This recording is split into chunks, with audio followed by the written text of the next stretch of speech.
প্রথম ক্লাসে আমরা কি শিখছি? আমরা একটা ফর্মুলা শিখছি, সেটা হচ্ছে npr is equal to n factorial divided by n minus r factorial. এবং আরেকটা ফর্মুলা শিখছি, সেটা হচ্ছে npn is equal to n factorial. ব্যাপারটা কি? ব্যাপারটা হলো যে npr কি ছিল? npr ছিল বিন্যাসের একটা ফর্মুলা, যেখানে p বোঝায় পারমুটেশন, এন্ড npr বলতে বোঝায় n সংখ্যক জিনিস হতে r সংখ্যক জিনিস বেছে নেওয়ার উপায়, যেটাকে আমরা ফ্যাক্টোরিয়ালের মাধ্যমে প্রকাশ করছি।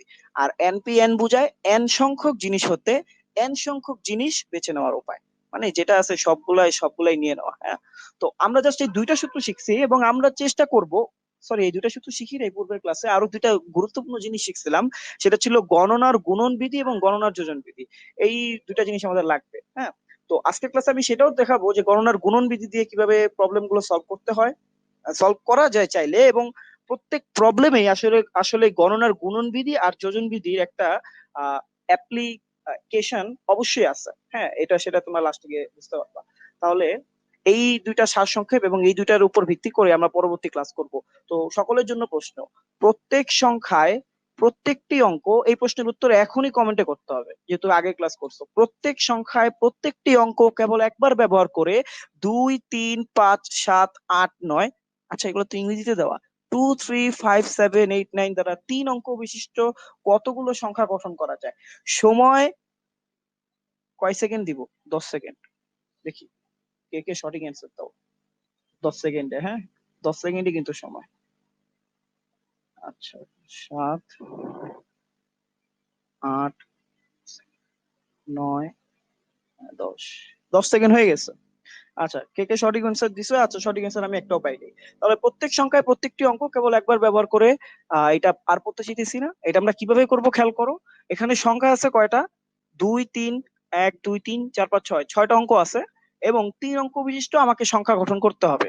তো এই সংখ্যার মধ্যেও কোনো সমস্যা নাই, প্রত্যেকটা অঙ্ক আমার একবার করে নিতে হবে। তাহলে এই 6টা অঙ্ক থেকে আমি 3টা অঙ্ক নিতে পারি কয় ভাবে? 6p3 ভাবে। অনেক সোজা ছিল, তোমরা কেউ অ্যান্সার দাও নাই। আচ্ছা দিলেও হয়তো আমার এখানে আসে নাই, পরবর্তীতে আসবে, শো করবে, কোনো সমস্যা নাই। যারা যারা অ্যান্সার দিবা তাদেরটা তো শো করবেই। তাহলে আমরা পরবর্তী স্লাইডে চলে যাই। আমাদের 2 নম্বর অঙ্ক, হ্যাঁ 3, 4, 5, 6, 7, 8 অঙ্কগুলির একটিকেও পুনরাবৃত্তি না করে, মানে পুনরাবৃত্তি মানে হচ্ছে যে যে সবগুলোকে একবার একবার করে ব্যবহার করতে হবে। যেমন তুমি এরকম ডাবল ডাবল লিখতে পারবে না, যে 8, 8, 7, 7 বা ট্রিপল ট্রিপল 8, 8 বা 8, 7, 8, 5, 6, 3, 4 এই টাইপের কোনো সংখ্যা বানাতে পারবে না। অর্থাৎ সবগুলো সংখ্যা একবার করে ব্যবহার হবে। ওকে, একটিকেও পুনরাবৃত্তি না করে 5,000 এবং 6,000-এর মধ্যবর্তী কতগুলো সংখ্যা গঠন করা যায়? দেখো ভাই এখানে চিন্তা কিভাবে করতে হবে, এই অঙ্কটা দেখে হয়তো তোমার মনে হতে পারে যে না এই অঙ্ক তো অনেক কঠিন। হ্যাঁ 5,000, 6,000-এর মধ্যবর্তী অঙ্ক, হ্যাঁ এইগুলো আমাদেরকে গঠন করতে হবে। এখানে তোমার যে জাস্ট রেঞ্জ দিয়ে দিচ্ছে, জাস্ট এখান থেকে তোমাকে লজিক বিল্ড আপ করার জন্য। তাহলে এই সমস্যার সমাধানের জন্য আমাদের দুইটা মূল যুক্তি, যে আমরা কিভাবে চিন্তা করব। আমাদের আসলে এই প্রবলেম গুলোর ক্ষেত্রে আমাদের সূত্র কম বিন্যাস সমাবেশে, কিন্তু আমাদের একটু বেসিক লজিকটা হচ্ছে এখানে বিল্ড আপ করতে হয়। আচ্ছা খেয়াল করো, 5,000 থেকে 6,000 এর মধ্যবর্তী সংখ্যা, তোমার এখানে ডিজিট কয়টা দেওয়া আছে? ডিজিট মানে হচ্ছে অঙ্ক, ডিজিট দেওয়া আছে 1, 2, 3, 4, 5, 6, 6টা ডিজিট, তাই তো? তো 6টা ডিজিট, কিন্তু 5,000 থেকে 6,000-এর মধ্যবর্তী সংখ্যা কয় ডিজিটের হবে এটা আগে তোমার চিন্তা করতে হবে। এখন তুমি যদি চিন্তা করো, প্রথমে দেখো 5,000 আর 6,000, ওরা দুইজনই কিন্তু 4 ডিজিটের, তাই না? 5000, 6,000 4 ডিজিটের, তাহলে অবশ্যই এর মাঝের সংখ্যাগুলো 4 ডিজিটের হবে, তাই তো? তাহলে প্রথম যুক্তি আমাদের যেটা আসে সেটা হচ্ছে যে সংখ্যাটা 4 ডিজিটের হবে। আমি একটু আগের পরেরটা আগে দিয়ে ফেলছি। তাহলে আর আরেকটা কথা হচ্ছে যে সংখ্যাটা অবশ্যই 5 দিয়ে শুরু হবে। হ্যাঁ 5,000 আর 6,000-এর মধ্যবর্তী সংখ্যা কিন্তু 5 দিয়ে শুরু হবে, যে 5, 1, 5,100, 5,200 বা 5,101, এগুলো কিন্তু প্রথমটা 5 দিয়ে শুরু হবে। এই সংখ্যা অবশ্যই 5 দিয়ে শুরু হইতে হবে, কারণ 4 দিয়ে শুরু হইলে সেটা 5,000 আর 6,000-এর মধ্যবর্তী হবে না। তাহলে এটা আমরা বুঝলাম যে সংখ্যাটা অবশ্যই 5 দিয়ে শুরু হবে, এটা হচ্ছে আমাদের প্রথম যুক্তি। আর দ্বিতীয় যুক্তি, সংখ্যাটি অবশ্যই 4 অঙ্কের হবে, মানে 4 ডিজিটের হবে। তাহলে আমরা কিভাবে সমাধান করতে পারি? তাহলে যেহেতু আমরা বুঝে ফেলছি যে অঙ্কটা আসলে 4 অঙ্কের হবে, মানে সংখ্যাটা আসলে 4 ডিজিটের হবে, আমরা 4টা বাক্স নিয়ে নিলাম। 4টা বাক্সে প্রথমে আমি 5কে স্থির করলাম, হ্যাঁ অর্থাৎ 5 আমি বসাই দিলাম। কেন 5 বসাই দিলাম? কারণ আমি তো জানি যে সংখ্যা শুরুই হবে 5 দিয়ে। তাহলে 5 তো সব সংখ্যার সামনেই থাকবে, তার মানে সব সংখ্যার জন্যই 5 আসলে কনস্ট্যান্ট। তার মানে 5 নিয়ে হেরফের করার কোনো চান্স তোমার নাই। 5 এই প্রথম স্থানেই বসবে। তাহলে 5 কে যদি প্রথম স্থানে বসায় রাখি, খেয়াল করো, এবার একটু আমার কলম পেন্সিল লাগতে পারে, আমি আমার একটু কলম পেন্সিল গুলো নিয়ে নিই। এবার দেখো আমি 5 কে যদি প্রথম স্থানে বসায় রাখি অলরেডি, তাহলে দেখো আমি 5 কে প্রথম স্থানে বসায় রাখছি। তার মানে 5 কিন্তু আর নাই। হ্যাঁ, 5 কে আমি প্রথম স্থানে বসায় রাখছি। আমার কাছে সংখ্যা আছে কয়টা? 3 4 6 7 8। তার মানে 1 2 3 4 5। এখন আমার কাছে সংখ্যা আছে কিন্তু 5টা, একটা অলরেডি বসায় ফেলছি। তাহলে আর আমার কাছে ঘর আছে 3টা, মানে আমাকে আর 3টা সংখ্যা চুজ করতে হবে। এখন 5টা সংখ্যা থেকে 3টা সংখ্যা চুজ করে কত ভাবে? 5p3 ভাবে। হ্যাঁ, তাহলে 5p3 ইজিক্যাল টু 60, অঙ্ক শেষ। তাহলে মোট সংখ্যা 63। তাহলে আমি আবার রিভিউ করি একটু অঙ্কটা। 3 4 5 6 7 8 অঙ্কগুলির একটিকেও পুনরাবৃত্তি না করে 5000 এবং 6000 এর মধ্যবর্তী কতগুলো সংখ্যা গঠন করা যায়? আমরা বলছি এই সমস্যা সমাধানের জন্য দুইটা মূল যুক্তি। একটা হচ্ছে যে সংখ্যাটা অবশ্যই 5 দিয়ে শুরু হইতে হবে এবং সংখ্যাটা অবশ্যই 4 অঙ্কের হবে। তো এই জন্য আমরা 4টা বাক্স নিচ্ছি, অর্থাৎ 4টা ডিজিট সেখানে সেট করব, এবং প্রথম ডিজিট আমি 5 সেট করে দিছি কনস্ট্যান্ট। কারণ মধ্যবর্তী সকল সংখ্যাই আসলে 5 দিয়েই শুরু হবে। এবং সকলের জন্য এই 5টা হচ্ছে কনস্ট্যান্ট। এবং বাকি যে 3টা ঘর, সেই 3টা ঘরে আমার 3টা ডিজিট হবে। সেই 3টা ডিজিট আমাকে সিলেক্ট করতে হবে আমার গিভেন ডিজিট থেকে, এবং সেখান থেকে 5 উধাও হয়ে গেছে, বাকি থাকে সেই 5টা ডিজিট। এই জন্য অ্যান্সার হচ্ছে 5p3 ইজিক্যাল টু 60। তাহলে মোট সংখ্যা হচ্ছে 60টি। তাহলে আমরা পরবর্তী স্লাইডে চলে যাই। এবার 3 নাম্বার অঙ্ক, আমরা 3 নাম্বার অঙ্কে চলে আসছি। তোমরা বুঝতে পারতেছো কিনা, অর্থাৎ 2 নাম্বার অঙ্কটা ঠিকঠাক মতো বুঝছো কিনা সেটা একটু কমেন্টে জানাও। আমি একটু পরেই কমেন্ট চেক করবো যে তোমরা ঠিকঠাক মতো বুঝতে পারতেছো কিনা, তাহলে আর আমি স্লাইড গুলো দ্রুত চেঞ্জ করব না। ওকে, যদি ঠিকঠাক মতো বুঝতে পারো তাহলে তো কোনো সমস্যা নাই। আচ্ছা, 3 নাম্বার, প্রত্যেক সংখ্যায় প্রত্যেকটি অঙ্ক কেবল একবার ব্যবহার করে 65230 দ্বারা 5 অঙ্ক বিশিষ্ট কতগুলো অর্থপূর্ণ বিজোড় সংখ্যা গঠন করা যায়? দেখো, এই প্রবলেমটা হচ্ছে খুব ফেমাস একটা প্রবলেম, এবং এই ফেমাস প্রবলেমটা মানে বেশিরভাগ সময় দেখা যায় যে সিকিউতে দিয়ে দেয় এবং বিভিন্ন পরীক্ষায় আসে, এইচএসসি বলো বা অনেক জায়গায়। মানে এটা একটা ফেমাস প্রবলেম, অর্থপূর্ণ বিজোড় সংখ্যা, অর্থপূর্ণ জোড় সংখ্যা, এই টাইপের প্রবলেম গুলা। হ্যাঁ, তাহলে এটা আসলে কিভাবে সমাধান করা যায় আমরা সেটা চিন্তা করি। আচ্ছা, তো আমাকে 5 অঙ্ক বিশিষ্ট অর্থপূর্ণ বিজোড় সংখ্যা গঠন করতে হবে। একটু খেয়াল করো, অর্থপূর্ণ কথাটার মানে কি, এটা একটু একটু আগে বুঝাই নিই। হ্যাঁ, অর্থপূর্ণ, এখানে দেখো একটা শব্দ আছে অর্থপূর্ণ। এই যে আমি ভাইয়া গোল করে দিছে অর্থপূর্ণ। অর্থপূর্ণ বলতে বোঝায়, মনে করো আমি একটা সংখ্যা লিখলাম, মনে করো 56। আমি তোমাকে বললাম এই 56 অঙ্কটা, এই 56 সংখ্যাটা কত ডিজিটের, তুমি বললা যে 2 ডিজিটের। তখন আমি কি করলাম, বললাম যে না, এটা 2 ডিজিটের না। এবার দেখো, 0 0 0 0, সামনে 1 2 3 4টা জিরো দিয়ে বললাম, এখন বলো সংখ্যাটা কত ডিজিটের। তো এটা তো আসলে তুমি যদি বলো যে 1 2 3 4 5 6, 6 ডিজিটের, হ্যাঁ আসলে 6 ডিজিটের, কিন্তু সেটা অর্থপূর্ণ সংখ্যা না। তাহলে অর্থপূর্ণ সংখ্যা বোঝায় যেটা, যে তোমার সামনে কোনো জিরো টিরো থাকবে না, একবারে লিগেট সংখ্যা। ওকে, তাহলে আমরা অর্থপূর্ণ দিয়ে এই প্রশ্নটা তোমাকে যা বোঝাচ্ছে সেটা হচ্ছে তোমার সামনে আসলে জিরো থাকবে না। হ্যাঁ, সামনে জিরো থাকবে না। তাহলে আমরা একটু খেয়াল করি, আর বেজোড় সংখ্যা গঠন করা যায়। আর বেজোড় সংখ্যা কিভাবে হয় দেখো, এই যে 56 লিখলাম, লাস্টে 6 আছে, এটা যে জোড় সংখ্যা, আমরা শেষের অঙ্ক দেখে বুঝি কোন একটা সংখ্যা জোড় নাকি বেজোড়, সেটা শেষের অঙ্ক দেখে বুঝি। যেমন আমি লিখলাম 3 2 6, তোমাকে জিজ্ঞেস করলাম যে ভাইয়া এটা কি সংখ্যা, তুমি বললা জোড় সংখ্যা, আমি লাস্টে একটা 1 লাগাই দিলাম, হয়ে গেল বেজোড়। আরেকজনকে জিজ্ঞেস করলাম যে এটা কি সংখ্যা, সে বললো বেজোড় সংখ্যা, আমি লাস্টে একটা 0 লাগাই দিলাম, এটা হয়ে গেল জোড়। তার মানে শেষের অঙ্কটা ডিসাইড করে কোনো একটা সংখ্যা জোড় হবে নাকি বিজোড় হবে। তাহলে এই জন্য আমার দায়িত্ব হবে এই সংখ্যা থেকে প্রথমে বেজোড় অঙ্কগুলো সিলেক্ট করা। তাহলে বেজোড় অঙ্ক হচ্ছে কত, 3 আর 5। আর জোড় অঙ্ক কত, জোড় অঙ্কগুলো আছে হচ্ছে 0 2 6। তাহলে আমরা যেটা করব সেটা হচ্ছে যে আমরা এখানেও লজিক বিল্ড করব। তো আমাদের বেসিক লজিক কি হওয়া উচিত এই সমস্যা সমাধানের জন্য? দুইটি মূল যুক্তি। প্রথম যুক্তি হচ্ছে যে বিজোড় সংখ্যা হতে হলে শেষ অঙ্কটি বিজোড় হতে হবে, যেটা এখনই বললাম। এবং দ্বিতীয়টা হচ্ছে যে সামনে শূন্য বসলে সংখ্যাটি আসলে 4 অঙ্কের হয়ে যায়, সেটা 5 অঙ্কের হয় না, কারণ আমাদের কাছে ডিজিট আছে কয়টা, মাত্র 5টা। হ্যাঁ, এই যে 6 5 2 3 0 আছে তো 5টা ডিজিট। তো সামনে যদি আমি শূন্য বসাই চিন্তা করি, তাহলে সেটা কিন্তু 4 অঙ্কের হয়ে যাবে সবগুলা। তাহলে এবার আমরা কিভাবে করতে পারি অঙ্কটা, খেয়াল করো। তাহলে আমরা যেহেতু 5 অঙ্ক বিশিষ্ট অর্থপূর্ণ বিজোড় সংখ্যা গঠন করতে চাই, আমরা কি করব, 5টা বাক্স নিয়ে নিব আগের মতোই, এবং এই 5টা বাক্সের মধ্যে শেষ বাক্সে, বলতো শেষ বাক্সে আমি কি বসাবো? শেষ বাক্সে কিন্তু আমি বিজোড় সংখ্যা বসাবো।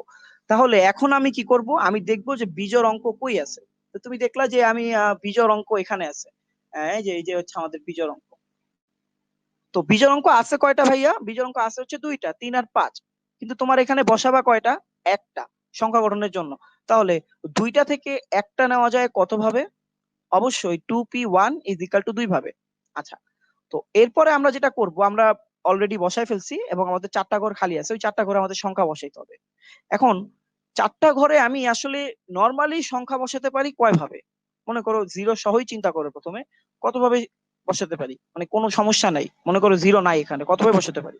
আমি কিন্তু বসাতে পারি 4টা ঘরে। আমার দেখো সংখ্যা বাকি আছে কয়টা, খুব ভালো মতো খেয়াল করো।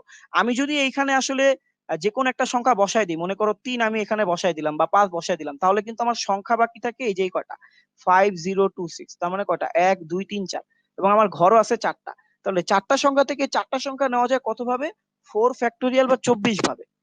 এখন এই জায়গায় চিন্তার বিষয়, এই যে 4 ফ্যাক্টোরিয়াল বা 24 ভাবে 4টা সংখ্যা নিলা, তার ভিতরে তো জিরো আছে, এমন অনেক সংখ্যা পাবা সেই সকল সংখ্যায় সামনে কিন্তু জিরো চলে আসবে। তাহলে আমার যে কাজটা করতে হবে, যেহেতু অর্থপূর্ণ বিজোড় সংখ্যা চাইছে, আমার যেই যেই সংখ্যায় সামনে জিরো আসছে সেই সেই সংখ্যাগুলোকে বাদ দিয়ে দিতে হবে। এখন আমি বুঝবো কিভাবে কোন কোন সংখ্যায় সামনে আসলে জিরোটা চলে আসছে? এই বোঝার উপায় হচ্ছে আমি সামনে আগে জিরো বসাবো, বসায় দেখবো টেস্ট করে যে কোন কোন সংখ্যা আছে, এরকম কতগুলো সংখ্যা আছে যে সংখ্যার সামনে জিরো আসতে পারে। তাহলে আমরা আমাদের লজিক, বেসিক লজিক অনুযায়ী আমরা সামনে একটা জিরো বসাই দিলাম। এখন এখানে সবাই ভুল করে, অনেকেই, বেশিরভাগ তো কি করে, সামনে জিরো বসায় এরপরে চিন্তা করে। এখন তোমাকে কিন্তু বলে নাই যে অর্থপূর্ণ সংখ্যা গঠন করতে হবে, বলছে কিন্তু অর্থপূর্ণ বিজোড় সংখ্যা গঠন করতে হবে। তার মানে সামনে জিরো বসায় যেরকম চিন্তা করবা, তেমনি অবশ্যই কিন্তু তোমার পেছনেও একটা বিজোড় সংখ্যা ফিক্স রাখতে হবে চিন্তা করার জন্য। তাহলে তুমি একটা বিজোড় সংখ্যা ফিক্স রাখলা 3। এবার দেখো মাঝখানে কতগুলো ঘর খালি আছে? মাঝখানে ঘর খালি আছে হচ্ছে 3টা। তাহলে আমাকে বলো, তুমি শূন্য বসায় ফেলছো, তাহলে আমরা একটু কাটাকাটি খেলি। শূন্যটা কেটে দিলাম, এই পাশে 3 কেটে দিলাম। এখন আমাকে বলো কয়টা সংখ্যা বাকি আছে? 2 5 6। তাহলে 3টা সংখ্যা থেকে 3টা সংখ্যা চুজ করা যায় কত ভাবে ভাইয়া? 3 ভাবে। তাহলে এটা হবে 3 ফ্যাক্টোরিয়াল। তাহলে এখন আমরা কি করব? আমরা এই 4 ফ্যাক্টোরিয়াল থেকে 3 ফ্যাক্টোরিয়াল বাদ দিয়ে দিব, যেহেতু এই 4 ফ্যাক্টোরিয়াল 24টা সংখ্যার মধ্যে ওই 6টা সংখ্যা আমার কি আছে, এই জিরো রিপিট আছে। এবং বাদ দেওয়ার পরে আমরা কি করব দেখো, আমরা যেহেতু জানি যে এই যে 4 ফ্যাক্টোরিয়াল 24 আর 3 ফ্যাক্টোরিয়াল 6, এই দুইজনই আসলে এই যে 2p1 ইজিক্যাল টু 2, এই ঘটনাটার উপরে কিন্তু নির্ভর করতেছে, আগের ঘটনাটার উপরে যে 3 তুমি আগে বসাইছো তার তার উপর নির্ভর করতেছে। তার মানে এদের বিয়োগ করার পর যে রেজাল্টটা আসবে তাকে ওই 2p1 2 দিয়ে গুণ করে দিতে হবে গণনার গুণন বিধি অনুসারে। তাহলে মোট সংখ্যা আমার কতগুলো আসলো ভাইয়া? মোট সংখ্যা আসলো 24 মাইনাস 6, ওই যে যতগুলো জিরো বাদ বাদ দিছো তা, এবং তার সাথে 2 গুণ করলে কত হয়? 36। তো তোমাদের বই দেখবা, উদাহরণে দেখবা এই অঙ্কটা আছে, এবং সেখানে হচ্ছে গণনার যোজন বিধি দিয়ে করছে। মানে প্রথমে আগে আগে 3 বসাইছে, 3 বসে 3 বসানোর পর তারা ওই মানে 3টাকে স্থির রাখছে, স্থির রেখে ফলাফল পাইছে 24টা, 24টার থেকে 6 বাদ দিয়েছে 18টা। এরপরে আবার হিসাব করছে, আবার 5 বসায় হিসাব করছে। তো আবার 5 বসায় হিসাব করার কারণে তখন আবারও পাইছে 18টা ফলাফল। পরে ওই 18 আর 18 দুইটা আলাদা ফলাফল যোগ করে দিছে, 18 আর 18 36। তখন এরকম ঘর, মানে তুমি যদি ওই ওই গণনার যোজন বিধি দিয়ে করতে চাও, তখন এরকম পাঁচটা পাঁচটা তোমার 10টা ঘর রাখতে হবে, এবং আলাদা দুইটা করে সেগমেন্ট করে। হ্যাঁ, তো আমি আসলে ওটা চাইনি, এই জন্য আমি গণনার গুণন বিধি দিয়ে করতে চাই। তো তোমরা অঙ্কটা বুঝতে পারছো কিনা সেটা একটু কমেন্টে জানাও, আমি একটু এখন কমেন্ট গুলো চেক করবো, এরপরে আমি পরবর্তী স্লাইডে যাব। তাহলে আমরা একটু কমেন্ট গুলো চেক করি।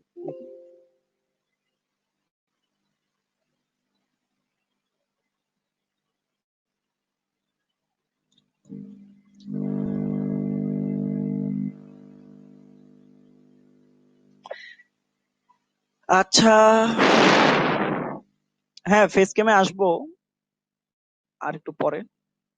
আমার হচ্ছে এখনো চুল দাড়ি কাটা হয় নাই। হ্যাঁ একটু ব্যস্ত ছিলাম তো, আপাতত ফেস ক্যামে আসতেছি না। আচ্ছা, এটা আমি একটু বড় করে দিই তোমাদের দেখার সুবিধার্থে। আচ্ছা, মানহা মেহজাবিন, তারপর হচ্ছে হৃদয়, ওরা বুঝে না। আচ্ছা যাই হোক, তাহলে আমরা আবার একটু এই জায়গাটা বুঝি। হ্যাঁ, আবার একটু রিভিউ করি, যেহেতু দুইজন বুঝে নাই। আমরা আবার একটু রিভিউ করে এরপর পরবর্তী স্লাইডে যাব। এই জন্যই জিজ্ঞেস করা যে আমি মনে করো স্লাইডের পর স্লাইড হচ্ছে চলে যাচ্ছে এবং তুমি কিছু বুঝতেছো না আলটিমেটলি, তাহলে তো লাভ নেই, তাই না? তাহলে আমরা আগের স্লাইডে আবার একটু চলে যাই। হুম। তো আমরা যেটা বলতেছিলাম যে প্রত্যেক সংখ্যায় প্রত্যেকটি অঙ্ক কেবল একবার ব্যবহার করে 65230 দ্বারা 5 অঙ্ক বিশিষ্ট কতগুলো অর্থপূর্ণ বিজোড় সংখ্যা গঠন করা যায়। তো আমাদের বলছে অর্থপূর্ণ বিজোড় সংখ্যা গঠন করতে, তাহলে সামনে জিরো আসতে পারবে না, প্রথম কথা। এবং দ্বিতীয় কথা হচ্ছে সংখ্যাটা 5 অঙ্কের, এবং বিজোড় সংখ্যা হতে হলে অবশ্যই সংখ্যার শেষে কত হইতে হবে, একটা বিজোড় সংখ্যা হইতে হবে। এই জন্য আমরা যে কাজটা করছি, এই সংখ্যাগুলো থেকে বিজোড় সংখ্যা বা বিজোড় অঙ্ক খুঁজে বের করছি। হ্যাঁ, 3 আর 5, এবং জোড় অঙ্কগুলোকেও আলাদা করে ফেলছি 0 to 6। এরপরে আমাদের যে লজিকটা, এই সমস্যা সমাধানের জন্য দুটি মূল যুক্তি যেটা আমি বললাম, একটা হচ্ছে যে বিজোড় সংখ্যা হতে হলে শেষ অঙ্কটি বিজোড় হতে হবে। তো বিজোড় অঙ্ক হতে হলে শেষ অঙ্ক বিজোড় হতে হবে, সেটা আমরা জানি। সামনে শূন্য বসলে সংখ্যাটি 4 অঙ্কের হয়ে যায়। হুম। তো সংখ্যাটা 4 অঙ্কের হয়ে যাবে যদি সামনে শূন্য বসে, তাহলে আমাদের এই দুইটা জিনিস মাথায় রাখতে হবে। এরপরে আমরা যেটা করলাম, 5টা ঘর নিলাম যেহেতু সংখ্যাটা 5 অঙ্কের। তাহলে একটু ভালো মতো বোঝার চেষ্টা করো এই জায়গায়। এবং আমি যেহেতু বললাম যে শেষ অঙ্কটা বিজোড় অঙ্ক হবে, তাহলে আমার এখন কি করা উচিত? আমার করা উচিত যে শেষের ঘরে বিজোড় অঙ্ক বসে না। এখন শেষের ঘরে একসাথে তো 2 অঙ্ক বসে না, শেষের ঘরে একসাথে একটাই অঙ্ক বসে। কিন্তু এখন তোমাকে কি করতে হবে, একটা অঙ্ক চুজ করতে হবে। কোথা থেকে চুজ করবা? ওই 5টা থেকে চুজ করবা? না, 5টায় তো আর বিজোড় সংখ্যা নাই। একেবারে বিজোড় সংখ্যা আছে কোন জায়গায় দেখো তো? বিজোড় অঙ্ক আছে হচ্ছে দুইটা, 3 আর 5। তাহলে তুমি যখন বিজোড় অঙ্ক চুজ করবা, তুমি কিন্তু ওই দুইটা থেকেই চুজ করবা। তাহলে ওই দুইটা থেকে একটা বিজোড় সংখ্যা চুজ করা যায় কত ভাবে? সেটা হচ্ছে এই 2p1 = 2 ভাবে। এখন তুমি চিন্তা করলা বিজোড় অঙ্ক তুমি বসায় ফেলছি, এখন আমি কি করি, বাকি 4টা ঘরে সংখ্যা বসাই। তো তুমি বাকি 4টা ঘরে সংখ্যা যখন বসাবা, মনে করো তুমি যে কোনো একটা সংখ্যা তো এখানে বসাইছি, যে 3 5 0 2 6 এর মধ্যে তোমার কাছে সংখ্যা বাকি থাকে 4টা। মনে করো 3 বসায় দিছো, তাহলে 5 0 2 6 বাকি, 4টা সংখ্যা বাকি। তাহলে 4টা সংখ্যা থেকে 4টা সংখ্যা চুজ করা যায় কত ভাবে? 4 ফ্যাক্টোরিয়াল ভাবে। হ্যাঁ, সেটা আমরা বলছিলাম যে n সংখ্যক জিনিস থেকে n সংখ্যক জিনিস চুজ করার উপায়।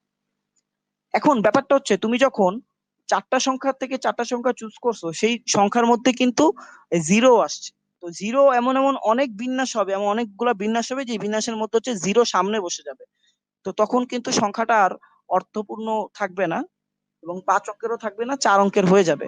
তো আমরা এখন ডিসাইড করলাম যে আমরা একটু খুঁজে বের করি যে কোন কোন জায়গায় কি আছে আমাদের, এই যে বিজোড় অঙ্কটা আছে, না সরি, কোন কোন জায়গায় আমার এই সামনে জিরোটা আছে। তাহলে আমরা এই জন্য জিরো আগে সামনে বসালাম, বসানোর পরে খুঁজে বের করার ট্রাই করলাম। এখন এই জায়গায় সবাই যে ভুলটা করে, জিরো সামনে বসায় দেখে যে 4টা ঘর খালি আছে, তখন আবার 4 ফ্যাক্টোরিয়াল লেখে, বেশি অনেকেই আমি দেখছি এই কাহিনী ঘটে। কিন্তু তখন কিন্তু হবে না, কারণ হচ্ছে যে আমার অর্থপূর্ণ বিজোড় সংখ্যা বের করতে বলছে, সামনে তো জিরো থাকবেই, যেগুলো অর্থপূর্ণ হবে না সেই বিজোড় সংখ্যা হতে হলে তার কিন্তু লাস্টেও একটা সংখ্যা অবশ্যই কনস্ট্যান্ট থাকতে হবে। দেখো লাস্টে আমরা 3 ধরলাম, যে লাস্টে 3 আছে আর সামনে জিরো আছে। তো এরকম আমরা কয় রকমের বিজোড় সংখ্যা পেতে পারি? দেখো এরকম বিজোড় সংখ্যা পেতে পারি কিন্তু আমরা কত, 3 ফ্যাক্টোরিয়াল বা 6টা। কেন 3 ফ্যাক্টোরিয়াল? আবার একটু দেখাই 3 ফ্যাক্টোরিয়াল। কারণ হচ্ছে যে দেখো আমি জিরো অলরেডি বসায় ফেলছি এখানে, এবং 3ও বসায় ফেলছি। এখন আমার কাছে বাকি আছে 2 6 5। তো এই 3টা সংখ্যা থেকে 3টা সংখ্যা চুজ করতে পারি আমি কত ভাবে, এই 3টা বাক্সে বসানোর জন্য 3 ফ্যাক্টোরিয়াল ভাবে, 6। এবং ওই 3 ফ্যাক্টোরিয়াল 6টা সংখ্যাই আসলে সামনে জিরো থাকবে, এবং আমরা চাই না যে এই সংখ্যাগুলো আমাদের ক্যালকুলেশনে আসুক, যেহেতু আমাদের অর্থপূর্ণ সংখ্যা চাইছে।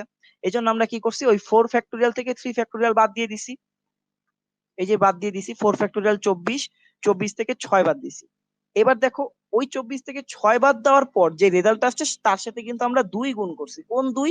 ওই যে 2p1 = 2 গণনার গুণন বিধি হিসেবে আমরা গুণ করে দিছি, গুণ করে 36। কারণ তুমি একটু চিন্তা করো, এই যে 4 ফ্যাক্টোরিয়াল 24, এই যে 6টা সংখ্যা আমি পেলাম, এই 6টা সংখ্যা কিন্তু আমি পিছনে 3 বসায় পাইছি, তাই না? এখন পিছনে যদি 5 বসায় পাই, তখনও কিন্তু আমি আরো 6টা সংখ্যা পাবো, তাই তো? তার মানে 24 - 6 18 প্রথম কেসে, পরের কেসেও কিন্তু 18 পাওয়া যায়, এবং সেই দুইটা যোগ করলেও 36 হয়, যদি আরেকভাবে চিন্তা করতে চাও। তো সেটা সমস্যা নাই। আশা করি এবার বুঝতে পারছো। যদি বুঝতে পারো তাহলে হচ্ছে এবার কমেন্ট একটু জানাও যে ভাইয়া বুঝতে পারছি। আমরা এরপরে পরবর্তী স্লাইডে চলে যাব।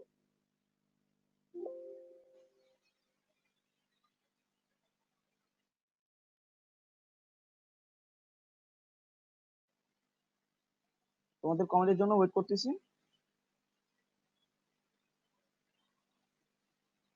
তাহলে আমরা এখন পরবর্তী স্লাইডে চলে যাই। আশা করি সকলেই বুঝতে পারতেছো।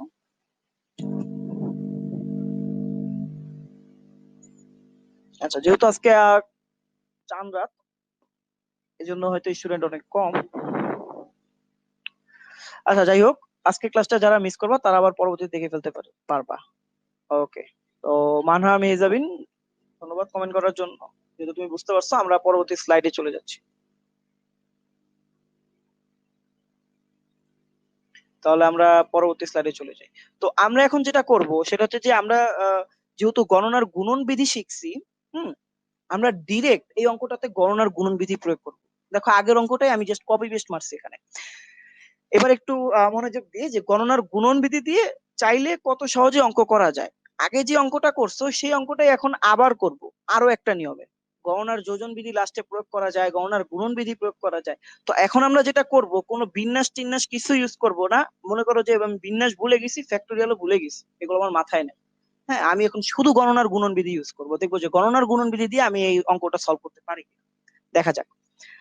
তাহলে অঙ্ক আগেরটাই আছে, যে প্রত্যেক সংখ্যায় প্রত্যেকটি অঙ্ক কেবল একবার ব্যবহার করে 65230 দ্বারা 5 অঙ্ক বিশিষ্ট কতগুলি অর্থপূর্ণ বিজোড় সংখ্যা গঠন করা যায়।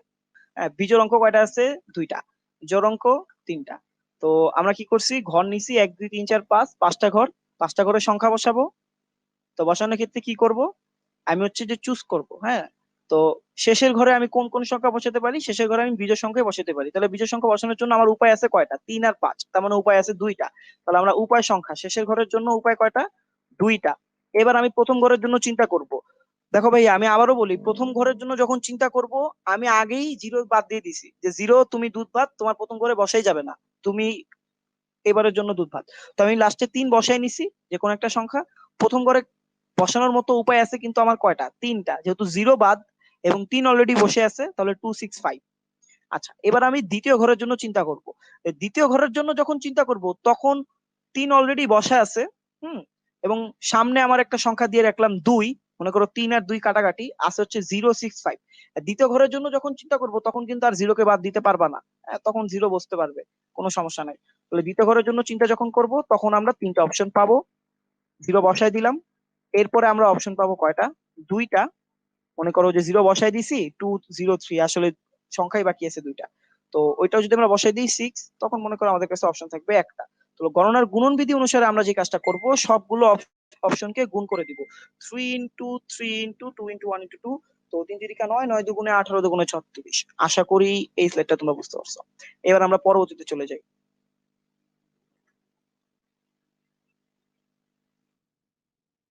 তো প্রত্যেক সংখ্যায় প্রত্যেকটি অঙ্ক কেবল একবার ব্যবহার করে 03568 দ্বারা 4000-এর চেয়ে বড় কতগুলো সংখ্যা গঠন করা যায়। তো এই ম্যাথটা একবার হচ্ছে বুয়েটে আসছিল, ঠিক আছে? তো এবার একটু মনোযোগ দিয়ে করো, যেহেতু বুয়েটে আসছিল। তো এই টাইপের অঙ্কগুলো দেখো, 4000-এর চেয়ে বড় কতগুলো সংখ্যা গঠন করা যায়। একটু চিন্তা করো তো, এখানে আসলে আমার ডিজিট কয়টা আছে খেয়াল করো তো। এখন 4000-এর চেয়ে তুমি যদি মনে করো কোনো ডিজিট চিন্তা না করো, প্রথমেই দেখো যে 4000-এর চেয়ে বড়। হ্যাঁ রে ভাই, 4000-এর চেয়ে বড় তো অনেক ডিজিটের সংখ্যা আছে। 4000 1 2 3 4, 4 ডিজিটের সংখ্যা। তারপরে 40,000 5 ডিজিটের সংখ্যা, 4 লাখ 6 ডিজিটের সংখ্যা, 4 কোটি 7 ডিজিটের সংখ্যা। তাহলে তো সংখ্যার কোনো হিসাব শেষ হবে না। তো এই জন্য আমরা আগে চেষ্টা করব, যে আমরা আগে দেখবো যে আমার কাছে কয়টা অঙ্ক আছে। দেখো, 0 3 5 6 8, 1 2 3 4 5। তোমার কাছে কিন্তু দেওয়া আছে 5টা অঙ্ক। তো 5টা অঙ্ক দিয়ে তুমি কয় ডিজিটের সংখ্যা বানাইতে পারবা? হয়তো 4 ডিজিটের, তাই তো? যেখানে জিরো থাকবে না, 4000-এর চেয়ে বড় 4 ডিজিটের সংখ্যা 4001, 4002, 4003। আবার তুমি চাইলে কি করতে পারো, তুমি চাইলে 5 ডিজিটের সংখ্যাও বানাতে পারো। যেহেতু তোমার কাছে 5টা অঙ্ক আছে। তার মানে 4000-এর চেয়ে বড় কতগুলো সংখ্যা গঠন করা যায়, এক্ষেত্রে তোমার 2টা কেস হবে। একটা কেসে সংখ্যাগুলো 4 অঙ্কের হবে বা 4 ডিজিটের হবে, আরেকটা কেসে সংখ্যাগুলো 5 ডিজিটের হবে। তাহলে আমরা পরবর্তীতে চলে যাই। এই সমস্যার সমাধানের জন্য 2টি মূল যুক্তি। প্রথমটা, প্রথম অঙ্কটি অবশ্যই 4 অথবা 4 থেকে বড় হবে। হ্যাঁ, এই যুক্তিটা আসলে বলতে ভুলে গেছি যে এটা কিন্তু দরকার। দেখো 4000 চেয়ে বড় কতগুলো সংখ্যা গঠন করা যায়। তো তুমি যদি 4000-এর চেয়ে বড় অঙ্ক গঠন করতে চাও, তুমি কিন্তু এই সামনে যদি 3 রাখো তাহলে কিন্তু হবে না 4 অঙ্কের ক্ষেত্রে। হ্যাঁ, সামনে 3 রাখলে কিন্তু হবে না। তাহলে প্রথম অঙ্কটি অবশ্যই 4 হইতে হবে অথবা 4 থেকে বড় হইতে হবে। 2, 4000-এর থেকে বড় সংখ্যাটি 4 অথবা 5 অঙ্কের হতে পারে, এটা আমরা আগে আলোচনা করছি। তাহলে 4 থেকে বড় অঙ্ক সমূহ, 4 থেকে বড় কে কে আছে? 5, 6, 8। যেহেতু 4 এখানে নাই, আর অবশিষ্ট অঙ্ক আছে 0 আর 3। তাহলে আমরা প্রথমে 4 অঙ্কের কতগুলো সংখ্যা আমি গঠন করতে পারি সেটা নিয়ে একটু চিন্তা করি। ওকে, তাহলে শুরু করা যাক আমাদের চিন্তা চেতনা। আচ্ছা, তো এখন আমি কি করব? দেখো, ওই অঙ্কটা যখন সমাধান করছি যে বিজোড় সংখ্যা গঠন করা যায়, অঙ্কের লজিকই ছিল এরকম যে আমার যেন শেষ ঘরটা নিয়ে আগে কাজ শুরু করি। কিন্তু এখনকার লজিক কিন্তু তা বলে না যে তুমি আগে শেষ ঘর নিয়ে কাজ শুরু করবে। এখন শেষ ঘর নিয়ে তোমার কোনো লেনাদেনা নাই। তোমার এখন হচ্ছে প্রথম ঘর। প্রথম ঘরে তোমার হয়তো 5 বসবে, নয়তো 6 বসবে, নয়তো 8 বসবে, কারণ 4 থেকে বড় অঙ্ক তোমার দরকার। তাহলে প্রথম ঘরে তুমি সংখ্যা বসাতে পারো, একটাই তো সংখ্যা বসাবা, 3টা থেকে একটা চুজ করতে পারো। 3p1 = 3 পাবে, যেহেতু আমি বলছি যে 4000 থেকে বড় অঙ্ক বানাইতে হবে। এরপরে খেয়াল করো, আমি মনে করো 5 বসায় ফেলছি। এবার এই যে 3টা ঘর আছে, এই 3টা ঘরে তুমি কিভাবে অঙ্ক বসাতে পারো? আমি অলরেডি 5 বসায় ফেলছি। আমার কাছে আছে 6, 8, 0, 3। 6, 8 আর 0, 3 আছে। তার মানে কয়টা সংখ্যা আছে? 1টা, 2টা, 3টা, 4টা। তাহলে এই যে 3টা ঘর, কিন্তু তোমার কাছে সংখ্যা আছে 4টা। তাহলে 4টা থেকে 3টা চুজ করতে পারো কত ভাবে? 4p3 ভাবে, মানে হচ্ছে 24 ভাবে। তো এইটা তোমার ক্যালকুলেশন শেষ। কার জন্য ক্যালকুলেশন শেষ? তোমার ওই 4 অঙ্কের জন্য ক্যালকুলেশন শেষ। আচ্ছা, 4 অঙ্কের জন্য আমরা ক্যালকুলেশন শেষ করে ফেললাম, এখানে কোনো ঝামেলা হয় নাই। আমাদের সামনে 0 বসানিও ঝামেলা হয় নাই, যেহেতু আমরা সামনে আগে 5, 6, 8 বসাতে চাইছি। তাহলে আমরা পরের কেসে চলে যাই। তো পরের কেসের সংখ্যাটা হবে অবশ্যই 5 ডিজিটের, 1, 2, 3, 4, 5। তো 5 ডিজিটের সংখ্যা নিয়ে যখন আমরা কাজ করব, খেয়াল করো খুব মনোযোগ দিয়ে। আমি এখন এই যে আগে যে কাজগুলো করছি, 3p1 3 5 বসাইছি, তার সাথে কি এর কোনো লেনাদেনা আছে? কোনো লেনাদেনা নাই। ওইটার মতো পড়ে থাকো, ওইটা নিয়ে কোনো চিন্তা করার দরকার নেই। এখন আমরা একটা ফ্রেশ চিন্তা শুরু করব। এই জায়গায় খুব ফ্রেশ ভাবে চিন্তা করব। এই যে 5টা ঘর আছে, 1, 2, 3, 4, 5, এই 5টা ঘরে তোমার সংখ্যা আছে কয়টা নরমালি? 5, 6, 8, 0, 3, 5টা সংখ্যাই তো আছে। তাহলে 5টা ঘরে 5টা সংখ্যা বসাতে পারো ভাইয়া কত ভাবে? 5 ফ্যাক্টোরিয়াল = 120 ভাবে। এখন একটু চিন্তা করো তো, এই 5টা সংখ্যার মধ্যে 0 আছে কি নাই? অবশ্যই কিন্তু 0 আছে। তাহলে এমন অনেক সংখ্যা পাবা যেই সংখ্যার মধ্যে 0 অলরেডি ইনক্লুডেড হয়ে গেছে এবং সংখ্যাটা আসলে আর 5 অঙ্কের থাকে না, 4 অঙ্কের হয়ে যায়। তাহলে 0 আমি আবার সামনে বসাবো। বসায় এবার কিন্তু আবার আগের মতো কাহিনী করব না, লাস্টে একটা 3 আর 5 দিব। কিন্তু আমার কারণ এবার কিন্তু বলে নাই যে বিজোড় সংখ্যা না জোড় সংখ্যা, আমারে বলছে সংখ্যা হইলেই চলে। তাহলে আমি এবার সামনে 0 বসাই বাকি ঘর ক্যালকুলেট করব। বাকি আমার 4টা ঘর আছে। তাহলে সামনে 0 বসানোর পর বাকি 4টা ঘরে আমার সংখ্যাও আছে 4টা, বসাতে পারি কত ভাবে? 4 ফ্যাক্টোরিয়াল ভাবে। 4টা সংখ্যা থেকে 4টা সংখ্যা নিতে পারি 4 ফ্যাক্টোরিয়াল 24 ভাবে। তাহলে ওই 24টা সংখ্যার মধ্যেই সামনে 0 থাকবে। তাহলে আমার উচিত কি 5 ফ্যাক্টোরিয়াল থেকে 24 বিয়োগ দিয়ে দেওয়া। 120 থেকে 24 বিয়োগ দিলে কত হবে? 96 হয়তো। যাই হোক, তাহলে এখন আমি কি করছি খেয়াল করে দেখো। ওই যে আগের যে মানে পূর্বের কেস 1 এর যে সেগমেন্ট ছিল 3p1 = 3 এবং তার উপর ডিপেন্ড করে 4p3 = 24। তো এই দুইটা কেস কিন্তু একে অপরের উপর ডিপেন্ড করতেছে। এই জন্য আমি কি করছি, গণনার গুণন বিধি অনুসারে 3 আর 24 গুণ করে দিচ্ছি। দেখতেছো কিনা যে এই প্রিন্সিপালটা, হ্যাঁ, এই যে প্রিন্সিপাল অফ কাউন্টিং, এটা কিন্তু আমার সব জায়গায় লাগতেছে অঙ্কগুলো সমাধান করার ক্ষেত্রে। তো অনেক ক্ষেত্রেই দেখা যায় যে টিচাররা এগুলো শিখায় না। এই যে তখন পোলাপান হচ্ছে যে হতাশায় ভুগে, একবার গুণ করি একবার যোগ করি, কাহিনী কি? তো এই যে 3 আর 24 একটা আরেকটার উপর ডিপেন্ড করতেছিল। ওই 4p3 24 রেজাল্ট আসতো না যদি ওই 3p1টা আগে বের হয়ে না আসতো, তাই না? তো এই জন্য আমি 3 আর 24 গুণ করছি গণনার গুণন বিধি অনুসারে। এরপরে ওই যে 5 ফ্যাক্টোরিয়াল 120 আর 4 ফ্যাক্টোরিয়াল 24, ওই 120 থেকে 24 বাদ দিয়ে দিছি। বাদ দেওয়ার পর যে রেজাল্টটা পাই, এখন দেখো এই কেসের সাথে এই 120 - 24 তার সাথে কিন্তু এই 3 × 24 কোনো যোগাযোগ নাই, কিচ্ছু নাই, একটা আরেকটার উপর ডিপেন্ডও করতেছে না। আমরা যখন এই 5 ডিজিটেরটা সমাধান করছি তখন কিন্তু আমার ওই 4 ডিজিটের কোনো হেল্পও নিতে হয় নাই, কিছুই করতে হয় নাই। তার মানে এটা গণনার যোজন বিধি অনুসারে যোগ হয়ে যাবে। তাহলে 3 × 24 প্লাস 120 মাইনাস 24 ইজিক্যাল টু 168। তাহলে এই অঙ্কটা হচ্ছে বুয়েটে কোন একবার আসছিল। তো তোমরা অঙ্কটা বুঝতে পারছো কিনা সবাই কমেন্টে জানাও। আমি এখন একটু কমেন্ট গুলো চেক করবো এবং ক্লাসটা কেমন লাগতেছে, ঠিকঠাক মতো বুঝতে পারতেছো কিনা এটা একটু জানাও কমেন্টে। তাহলে আমি একটু এবার কমেন্ট গুলো চেক করি। আশা করি সকলেই ক্লাসটা বুঝতে পারতেছো।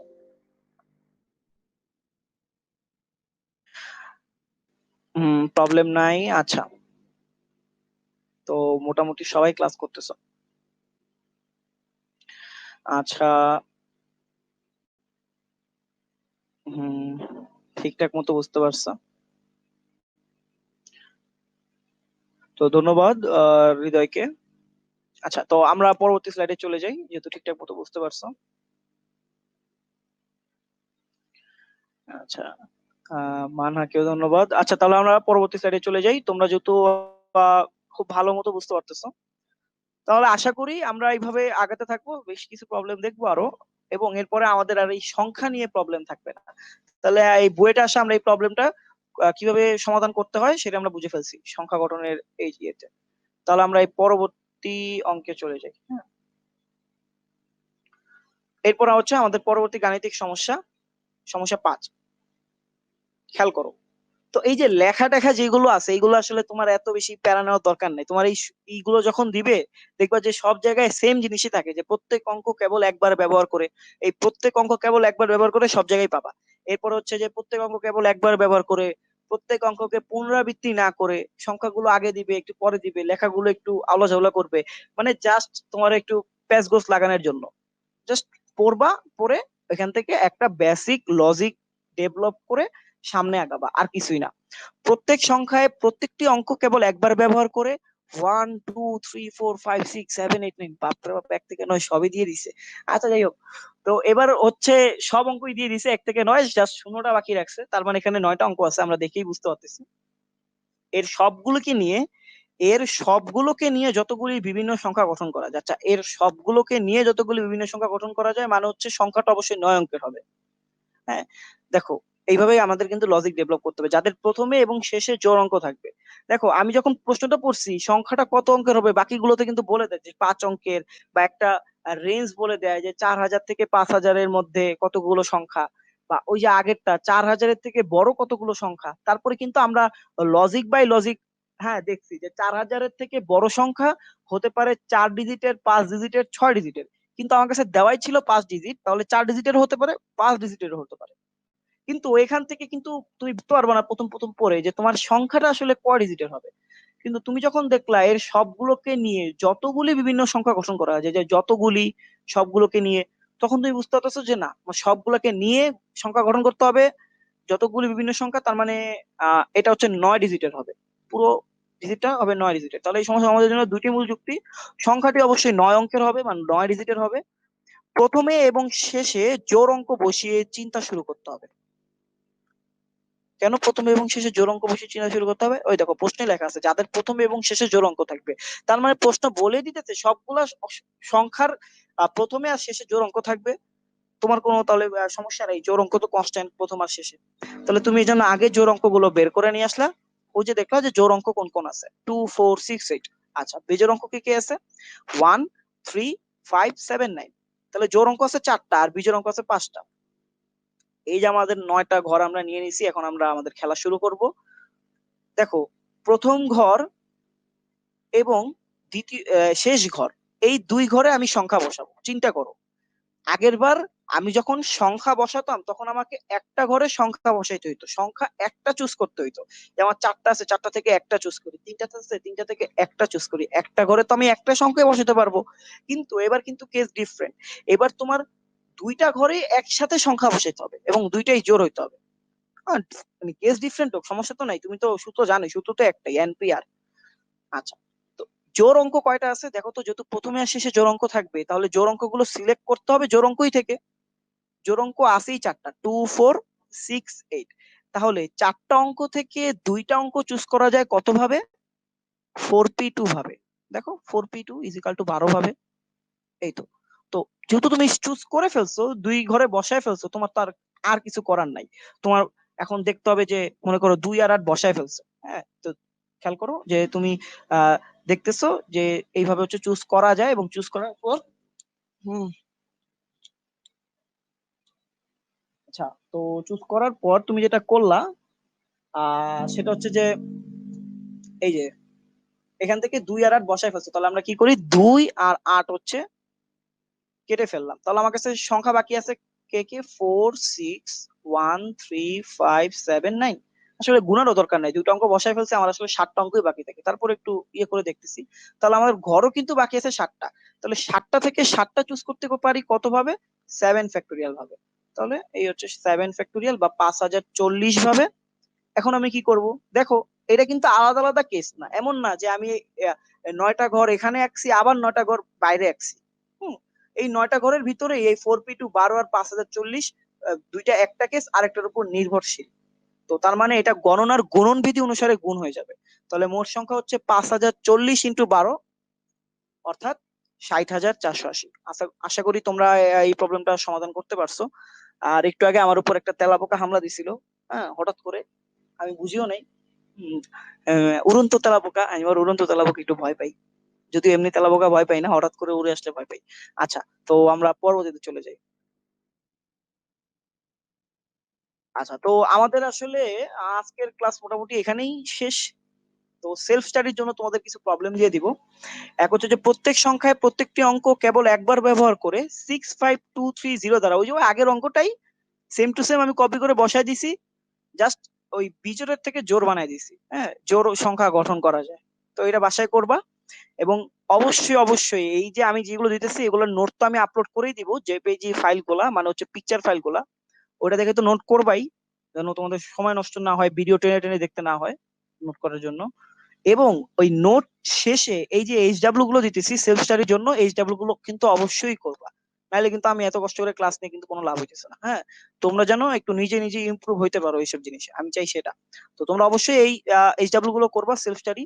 2 নাম্বার, কোন সংখ্যায় কোন অঙ্কের পুনরাবৃত্তি না করে 0 1 3 5 6 দ্বারা 3000 অপেক্ষা বৃহত্তর এবং 4 অঙ্ক বিশিষ্ট কতগুলো সংখ্যা গ্রহণ করা যায়, এইটা একটা।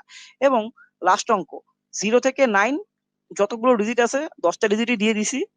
অঙ্কগুলি দ্বারা এদের প্রত্যেককে একবারের বেশি না নিয়ে, এই কথা সব জায়গায় শুনবা। হ্যাঁ, হাঁপাই গেছে হয়তো শুনতে শুনতে, কান পচে গেছে। 1000-এর চেয়ে ছোট এবং 5 দ্বারা বিভাজ্য কতগুলি সংখ্যা গঠন করা যায়। এখন তোমরা যদি চাও যে ভাইয়া এই সেলফ স্টাডি গুলো একটু আলোচনা করে দেন, হ্যাঁ, জাস্ট একটু হিন্ট দিয়ে দেন যে কিভাবে অঙ্কগুলো করা যায়, তাহলে আমি জাস্ট একটু আলোচনা করে দিব। আর যদি না চাও যে না তোমরা একলা একলা করতে পারবা, তাহলেও সমস্যা নাই। যদি চাও সেলফ স্টাডিতে একটু হিন্ট দিয়ে দিই, তাহলে একটু কমেন্টে জানাও, আমি কমেন্ট গুলো দেখে এরপরে সেলফ স্টাডির হিন্টস গুলো দিব। না হলে আজকের মতো আমি এখানে তোমাদের বিদায় দিব।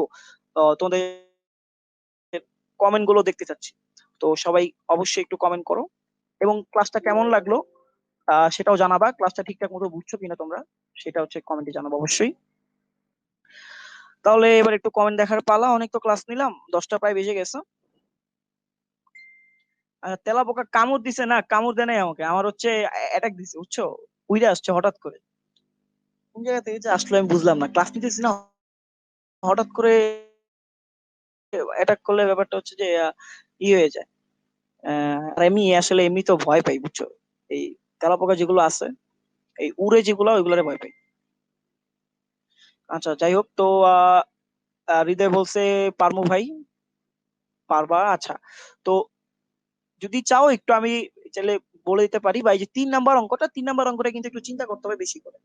ডিজিট অনেকগুলো আছে, আবার 1000-এর চেয়ে ছোট অঙ্ক লাগবে, আবার 5 দ্বারা বিভাজ্যও লাগবে। হ্যাঁ, তো এগুলো চাইলে তোমরা সমাধান করতে পারো, অথবা আমাকে বলতে পারো যে ভাইয়া লাগবে। আচ্ছা, যাই হোক, আচ্ছা, হিন্ট দরকার নাই, নিজেরাই ট্রাই করি। আচ্ছা, ধন্যবাদ, মানে কি যাক, নিজেরা যদি ট্রাই করতে চাও খুবই ভালো।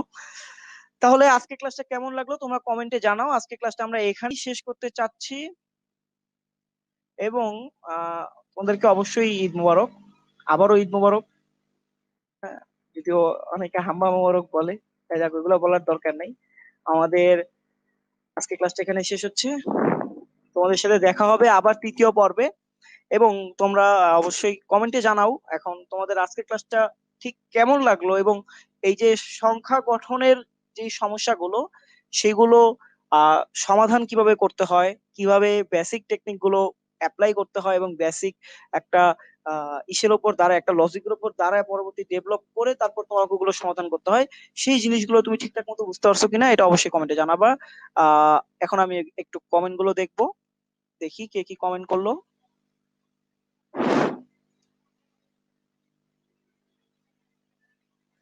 আচ্ছা, আপনি অ্যান্সার গুলো বলে দিন। আচ্ছা, অ্যান্সার গুলো বলতে হবে। আচ্ছা, আমি একটু অ্যান্সার গুলো বলে দিই তাহলে অঙ্কগুলো পারলে লিখেই দেই। আচ্ছা, হিমেল তোমাকেও ঈদ মোবারক ভাইয়া। আচ্ছা, আমি তাহলে একটু অ্যান্সার গুলো বলে দিই তোমার জন্য, তোমাদের জন্য যদি একটু সহজ হয়ে যায় আমরা একটু অ্যান্সার গুলো বলে দিই। দেখো, প্রত্যেক সংখ্যায় প্রত্যেক অঙ্ক কেবল একবার ব্যবহার করে 65230 দ্বারা 5 অঙ্ক বিশিষ্ট কতগুলো অর্থপূর্ণ জোড় সংখ্যা গঠন করা যায়। তাহলে আগেরটার অ্যান্সার যেহেতু 36 হয়েছে, এবারের অ্যান্সার কিন্তু 36 আর হবে না, কারণ জোড় সংখ্যার মধ্যে কিন্তু আবার জিরো আছে, তাই তো? জিরো দিয়েও জোড় সংখ্যা করা যায়। তাহলে এবারে অ্যান্সার হতে পারে কত অর্থপূর্ণ জোড় সংখ্যা। আচ্ছা, এবারের অ্যান্সার হবে হচ্ছে 60 ভাবে। এবার তোমরা 60 ভাবে করতে পারবা। তাহলে 4-এর 1 হচ্ছে 60। তাহলে 4-এর 1টা আমি বলে দিতেছি। 4-এর 1 60। আচ্ছা, আমি একটু বড় করেই দেই, তাহলে আমি অ্যান্সার গুলো একটু পাশে লিখে দিতেছি, হ্যাঁ, যেহেতু তোমরা আবার এইগুলো মিলাবা, তো তো পরবর্তীতে যদি আবার দেখো যে অঙ্ক হয়েছে কি হয় নাই বুঝবা কিভাবে। এইটার উত্তর হচ্ছে 60, 1 নাম্বার। যে প্রত্যেক সংখ্যায় প্রত্যেকটি অঙ্ক কেবল একবার ব্যবহার করে ওই অর্থপূর্ণ জোড় সংখ্যা কতগুলো গঠন করা যায় সেটা হচ্ছে 60 ভাবে। তুমি 60 ভাবে জোড় সংখ্যা গঠন করতে পারবা।